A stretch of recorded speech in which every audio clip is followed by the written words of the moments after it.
Accepte mon offrande, bien-aimé Fils de Dieu, et que sur moi descende la flamme du Seigneur. Bonjour, mon nom est Mokwanani, bienvenue à Lundi Inspiré. Toute une joie et un grand plaisir pour moi de vous retrouver à ce nouveau numéro. N'hésitez pas à vous abonner à la chaîne YouTube et à la page Facebook et à activer les notifications. Je crois que vous allez encore être bénis par l'exhortation de ce jour. Amen.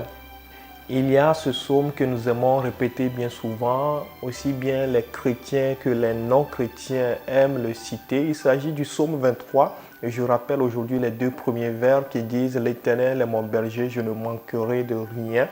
Il me fait reposer dans de verts pâturages, me conduit près des eaux paisibles. » Les chrétiens comme les non-chrétiens aiment citer ce verset. Mais je viens te dire aujourd'hui, mon frère, ma soeur, que l'Éternel ne peut pas être ton bon berger en dehors de Jésus-Christ. Le psaume 23 trouve tout son sens lorsque Jésus-Christ est venu rappeler qu'il est le bon berger. Et lorsque nous lisons l'Évangile selon Jean, le chapitre 10, les versets 11, 12 et 13, la Bible dit « Je suis le bon berger donne sa vie pour ses brebis.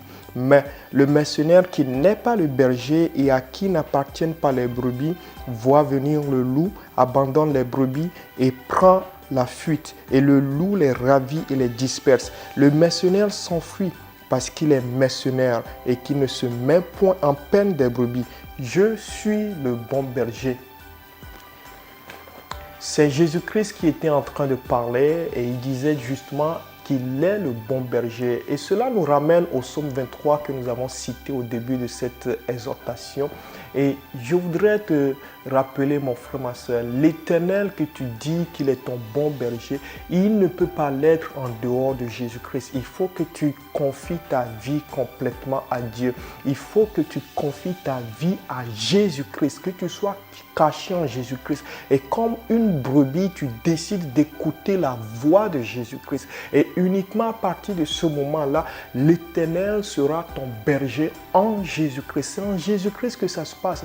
Tu peux être non-chrétien, citer ce passage de Psaume 23 et ça n'aura aucun effet dans ta vie aussi longtemps que tu n'auras pas décidé de donner ta vie à Jésus-Christ, de te confier à lui, de te soumettre à lui et d'agir comme une brebis qui décide, oui, de suivre son berger. Voilà quelle est mon exhortation aujourd'hui pour toi.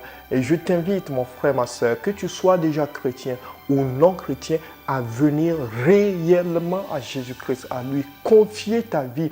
Et je crois qu'à partir de ce moment-là, l'Éternel sera effectivement ton bon berger. Décide aujourd'hui, Seigneur Jésus-Christ, je veux me soumettre complètement à toi. Je crois que le bon berger, c'est toi. Et l'Éternel qui me fait reposer dans de verts pâturages, ce n'est pas en dehors de toi, Jésus. L'Éternel qui me conduit près des eaux paisibles, ce n'est pas en dehors de toi, Seigneur Jésus.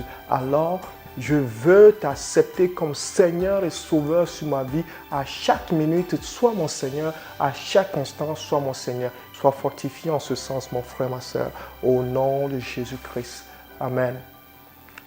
C'est mon joyeux service d'offrir à Jésus-Christ en vivant sacrifice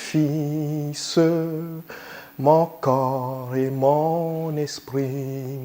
C'est mon joyeux service d'offrir à Jésus-Christ en vivant sacrifice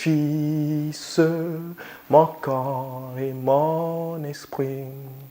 Accepte mon offrande, bien-aimé Fils de Dieu, et que sur moi descende la flamme du Seigneur.